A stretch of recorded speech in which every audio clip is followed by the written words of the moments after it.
Hello everyone, in this video I'm going to show you how to group objects in Google Slide. So if you want to group objects in Google Slide, the first thing you have to do is you have to select the image of which you want to group together. So I'm just going to, in this video I want to group these three images together. I want to group them together. This is the first image, this is the second image, then this is the third image. So for me to be able to group these three images together, I have to select these three images at once, or probably one after the other.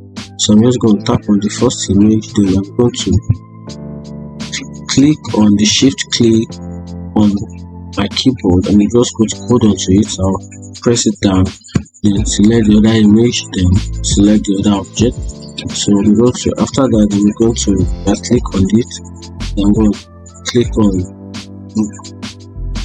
from the image, from the screen. Then you can notice that three of these images have been selected all together, which means they are all together now, they have been grouped together. And that's how to group objects in Google Slide. If you find the video helpful, like and follow for more. Thank you.